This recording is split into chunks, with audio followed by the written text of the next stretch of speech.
Okay, welcome back to the class. Please mute your microphone. Um, this session is recorded. Please mute your microphone unless you need to speak. Okay, so tadi kita dah habis cerita tentang bagaimana leaders are very important um, in apa ni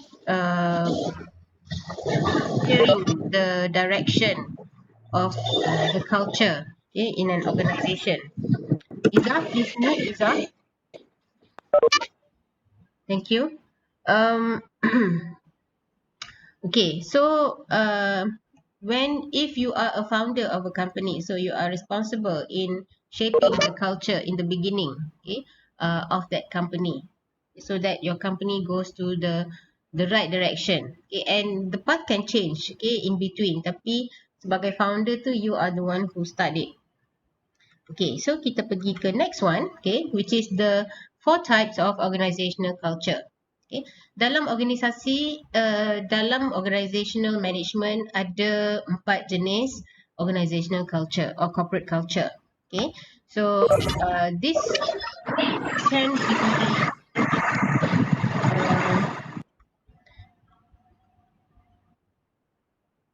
can be a very complicated jadual ataupun chart, but kita tengok one by one.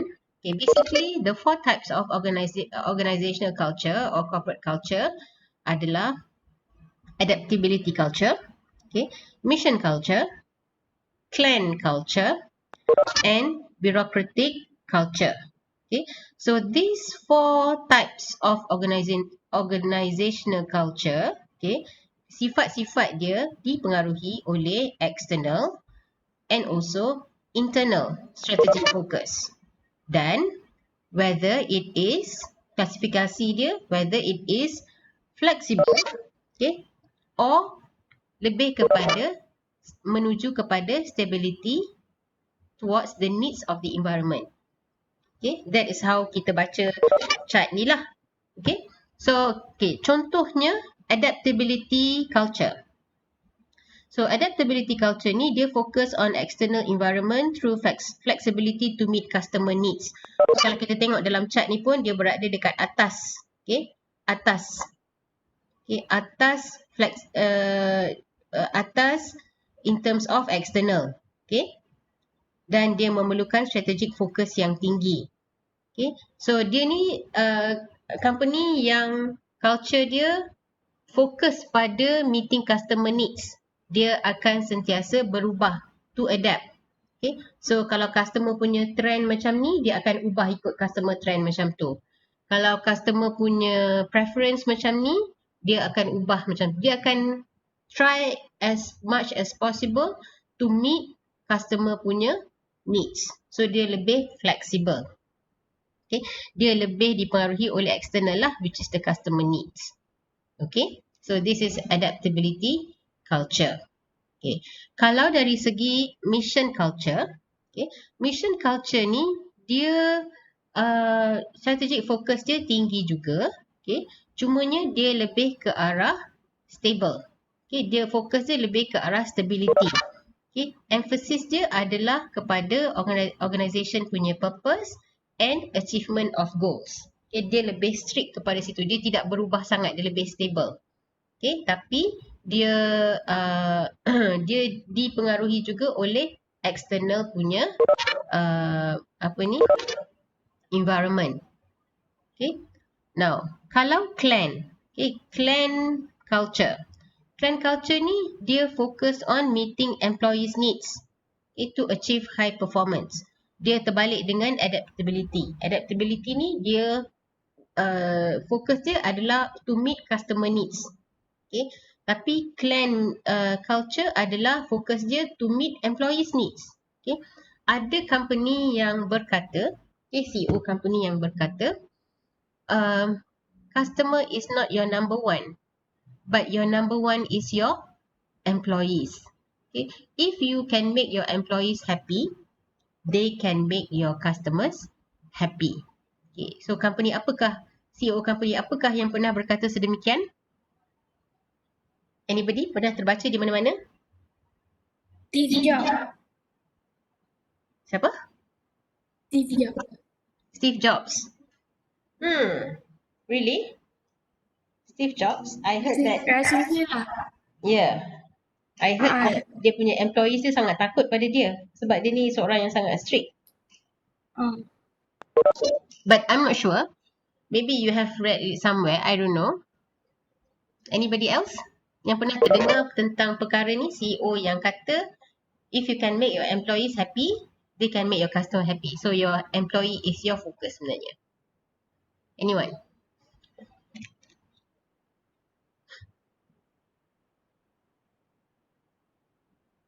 Okay, saya bagi jawapan lah.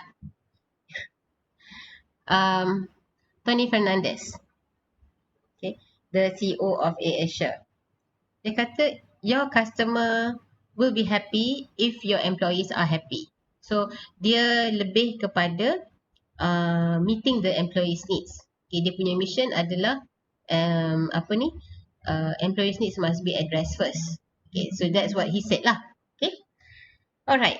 And then there's also bureaucratic culture. Bureaucratic culture ni dia fokus dia internal, okay, and very consistent for a stable environment. Okay, and dia fokus on conformity and also integration. Conformity ni maksudnya semua orang, culture dia standard, culture dia is very uniform. Okay, semua orang, kalau kita tengok, orang yang perangai, bukanlah perangai, maksudnya cara kerja dia macam ni, dah tahu dia ni daripada company mana. So dia very standardized and dia sangat fokus pada integration, maksudnya di antara different departments tu, the wall is being abolished.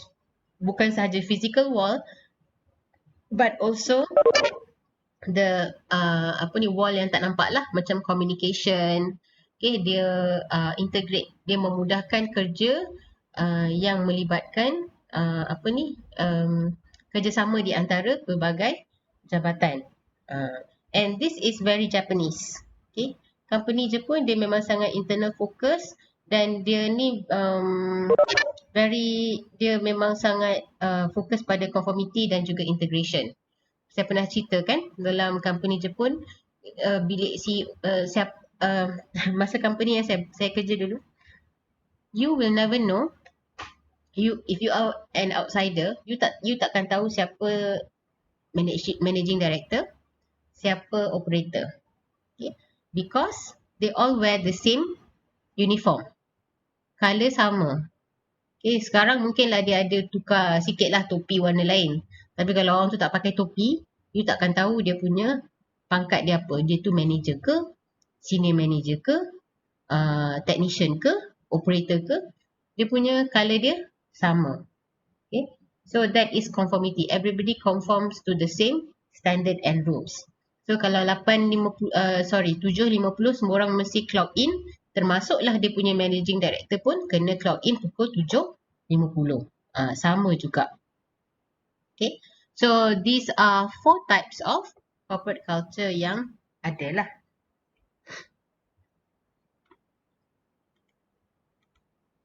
Okay. Now,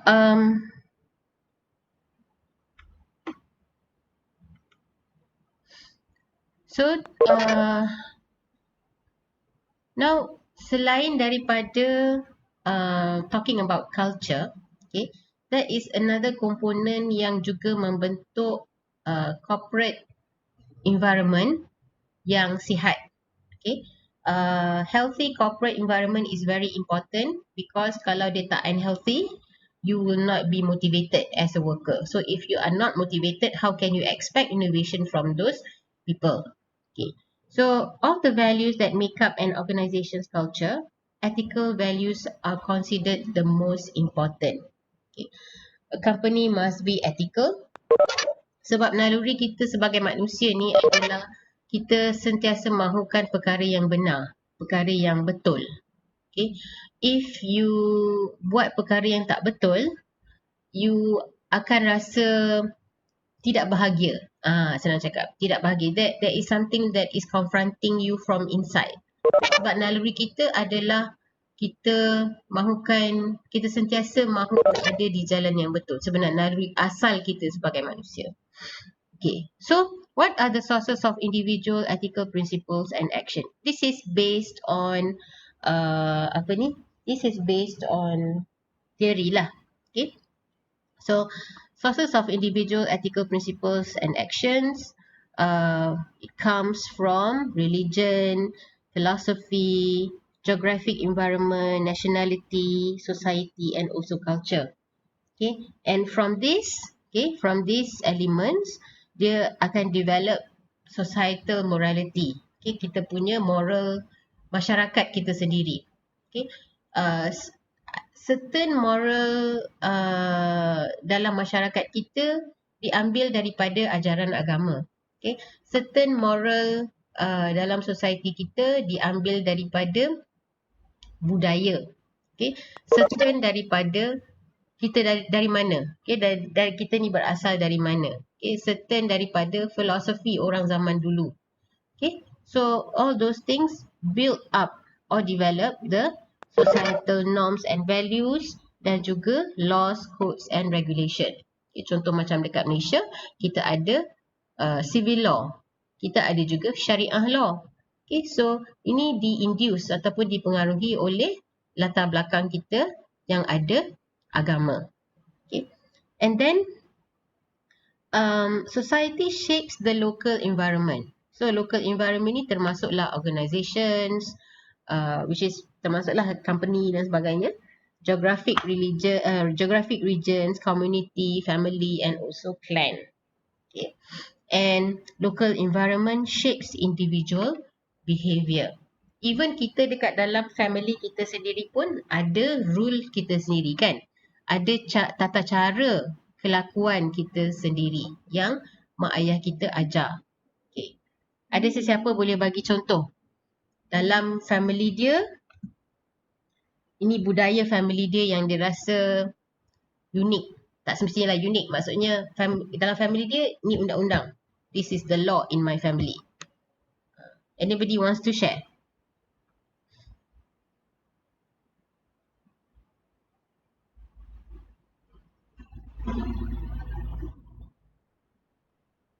Senyap je. Dah bangun ke belum ni?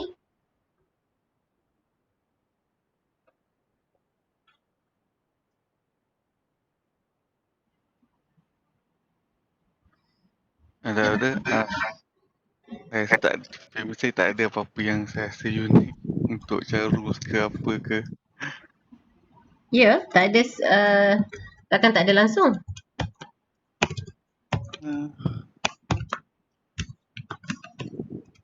Tak ada saya rasa. Tak ada langsung. Okey, Tak okey, ada. saya terbalikkanlah macam ni. Apa yang mak ayah awak selalu bebelkan? Pada you and your siblings. Masa family saya, kalau sikat rambut kena apa? Tak boleh bersepah lah rambut tu. Okay. Kena buang atau sampah. Okay. So that is one culture lah of your family. So kalau orang lain datang masuk, tak semestinya dia tahu ataupun dia kalau dia tahu pun tak semestinya dia buat kan that culture kan. Tapi dalam you punya family pantang kalau orang sikat rambut dan rambut dia bersepah-sepah. So that is one culture in your family. Anybody else yang nak share? Senang cakap macam tadilah, macam saya katalah, apa yang mak ayah awak selalu bebelkan? That will shape your behaviour. Kalau keluar kena balik before maghrib. Okay, yes. Kalau keluar mesti balik sebelum maghrib. That is one rule. And it already becomes the culture in your family. Lepas makan kena basuh pinggan. Kena basuh pinggan sendiri. Does that include the yang lelaki? Lelaki pun kena basuh pinggan sendiri? Tak. Perempuan je. Perempuan je? Oh, okay. So that differs from my family. In my family, maksudnya family saya lah, saya dengan anak-anak saya, semua orang kena basuh pinggan sendiri at least. Tak kisahlah anak lelaki ke, anak perempuan ke, my husband ke, semua kena basuh pinggan sendiri. So nampak tak perbezaan dia? So dalam family unit yang kecil pun kita ada culture kita sendiri, okay, yang dibentuk oleh leader kita sendiri, leader which is mak ayah kita lah, okay, in a family. Apatah lagi dalam satu organisasi yang besar. So how you behave will depend on the leader of your organisation, well, sama ada kecil ataupun besar. So tapi kalau orang luar datang ke rumah saya, of course lah saya tak enforce that culture to them. Okay, kalau dia orang nak basuh pinggan sendiri, alhamdulillah. Kalau dia tak nak basuh pinggan, mereka tetamu anyway. Okay, but in my family, kalau dia orang tak nak basuh pinggan, memang nak kena leteh lah. Saya punya leteh memang hebat lah kan. You know how I can speak throughout the class, so you know lah how I can berleteh throughout the time in my at home. Okay, so I hope you understand that. Okay, you are the reflection of the organization or the unit that you belong to. Okay, because you are shaped by the culture, ethics that is being ingrained in dalam you punya unit tu lah. Okay, so how leaders shape culture and ethics. Okay, so dalam banyak studies kita dah baca tentang kita dah discuss tentang transformational leaders last week. How transformational leaders are found to be transformational leadership style is found to be the leadership style that is most motivating. Okay, for innovation. Okay, but in terms of shaping culture and ethics, values-based leadership style, okay, adalah sangat berkesan. So values-based leader, what they do is they treat people with care, be helpful and kind, they support others, they maintain positive relationship. Okay, so dia punya interpersonal behaviours pun dia jaga. Okay, bukan sahaja dia enforce orang untuk do something good, but dia kepimpinan melalui tauladan lah cerita dia. Okay, and these leaders, they hold self to high ethical standards, strive for honesty, humility, integrity, accept responsibility for ethical failings. Okay, so how dia react kepada truth, okay, kepada ethics. Ini adalah salah satu ciri-ciri values-based leader. Okay, so dia sentiasa memastikan bahawa diri dia mematuhi ethical standards, okay, and dia cuba to be honest, okay, dia merendah diri, okay, menjaga integriti. Tapi kalau berlaku sesuatu insiden yang ataupun isu yang menyebabkan yang berkaitan dengan ethics, okay, berkaitan dengan etika, dia accept the responsibility. Dia mengaku bertanggungjawab. Dia bukan lari daripada tanggungjawab dia. Okay, dia mengaku salah. Okay, and then value-based leaders also treat everyone equitably, never be condescending, accept others' mistakes. Okay, so dia fair with others. Okay, everyone is treated fairly. Okay, equitably tu maksudnya fairly lah. And dia tak condescending. Condescending ni maksud dia tak pandang rendah pada orang lain. Okay, ataupun dia tak menekan. Condescending ni menekan, macam bukan mengugut lah, lebih kurang macam tu lah, it's a negative word. Condescending ni you pandang rendah, and then bila you pandang rendah macam you say something yang hurting. Okay, that is condescending. You membuatkan self-esteem seseorang tu rendah. And accept others' mistakes. So kalau orang ada buat salah, you terima. Tapi bukan terima bulat-bulat lah, maksudnya terima tapi bantu dia untuk berubah. And then value-based leader articulate and communicate ethical vision. Okay, hold people accountable, put ethics above short-term interest. Okay, dia ada dia punya organizational leadership dia sendirilah. So dia mesti sentiasa mengingatkan organisasi dia, people in the organisation, tentang kepentingan etika, mematuhi etika. Okay, dan apa dia punya ethical vision, okay, dalam company dia. And dia bukan sahaja tu, dia menyedarkan orang dekat dalam family pula, dalam organisation dia, bahawa setiap seorang tu bertanggungjawab dengan perbuatan masing-masing. Okay, accountable, hold people accountable. So kalau if they make mistake, dia mesti be accountable lah. Okay. Kalau ada maksudnya hukuman yang berkaitan, mereka akan dikenakan hukuman. So hold people accountable. Put ethics above short-term interest. Okay. Rasuah-rasuah ke, okay, those short-term interest tu dia ketepikan. Okay. Dia meletakkan nilai-nilai etika lebih tinggi daripada those kind of short-term interest. Okay, leaders can also use these formal structure systems to shape cultural and ethical values in the organisation. Okay, so if you are a leader, okay, macam mana caranya you nak ubah, okay, secara praktikal, macam mana you nak ubah ubah ataupun develop lah cultural and ethical values in your organisation. First, you gunakan structure. Okay, structure tu maksudnya dalam company you wujudkan ethics committee. Ada komiti yang menjaga hal-hal yang berkaitan dengan etika. Dan komiti tu ada chief ethics officer lah, okay, yang sentiasa menjaga perkara yang berkaitan dengan etika. Okay. So tak semestinya ada jawatan khas. Maksudnya dia ni CEO maksudnya chief ethics officer. He must maybe can become another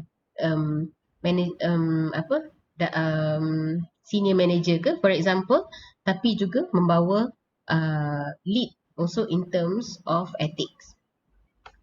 Yang kedua, you as a leader can also use disclosure mechanisms. Okay, yang ini penting.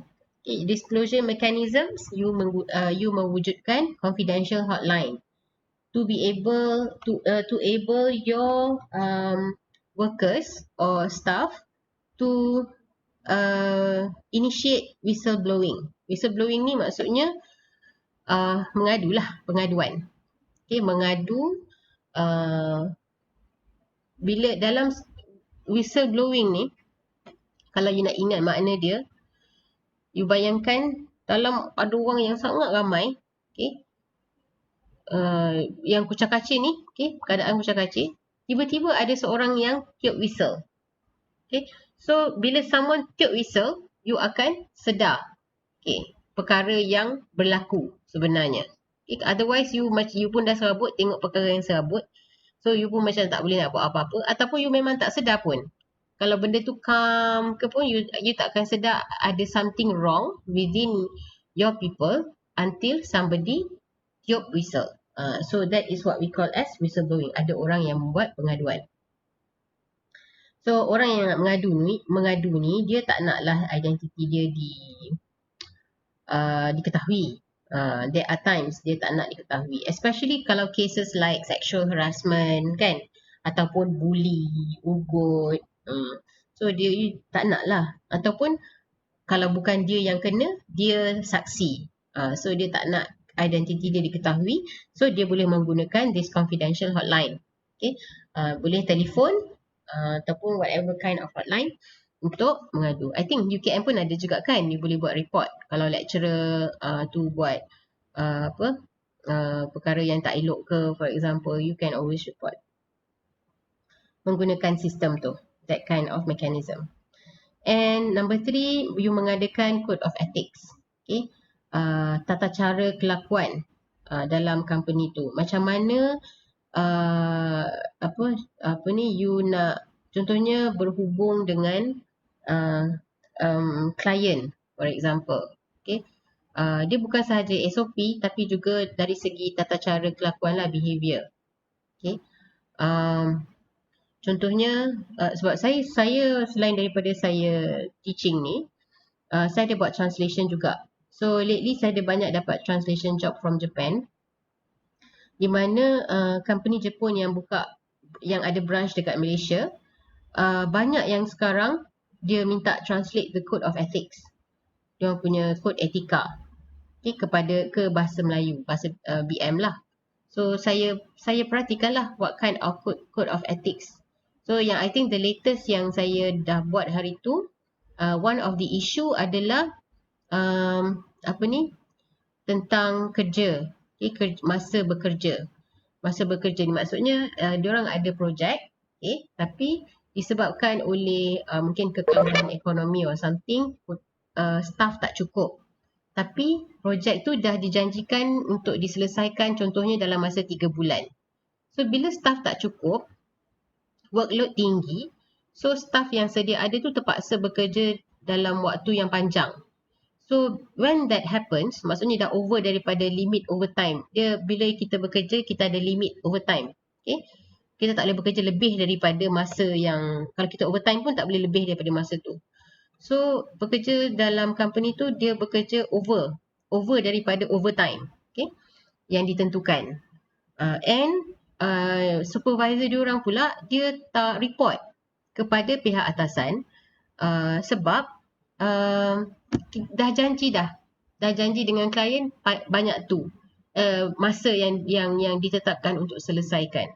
So what happens to the worker, pekerja tu adalah they become so exhausted, diorang ada masalah kesihatan dan juga jadi macam masalah mental jugalah, sebab depressed kan, terlalu banyak kerja, tak cukup rehat dan sebagainya. Okay, so dalam code of ethics company tu, because berlaku insiden macam ni, dia letakkan case study tu sebagai satu contoh, di mana kalau berlaku perkara macam ni, you must you must cerita, okay, kepada supervisor ataupun cerita kepada top management, kepada manager yang atas pada dia lah, who you report to, tentang masalah ni, so that company can do something. Sekarang ni masalahnya company tak tahu, pihak atasan tak tahu sebab supervisor dia tak cerita perkara yang sebenar. Okay, so this is the contohlah code of ethics. And you need to also initiate training programs lah, okay, so that the culture can be improved. Okay, sekianlah sahaja. I think that is all, okay, for our class today. Setakat ni ada soalan? Oh ya, yeah, sebelum saya lupa, saya akan bagi your first quiz. Actually it's a take home quiz lah, tomorrow night. Okay, saya akan letak dekat iFolio dan juga letak dekat Telegram. So quiz tu saya akan bagi masa until Ahad ni for you to do and to submit lah by this Sunday. So that is yang yang saya kata 20% tu. So kita akan ada 3 quiz tu. So tomorrow will be the first one. Okay, setakat ni ada soalan tentang tak kisahlah apa yang kita dah belajar setakat ni. Terus semua okey. Okay, so sekejap ya.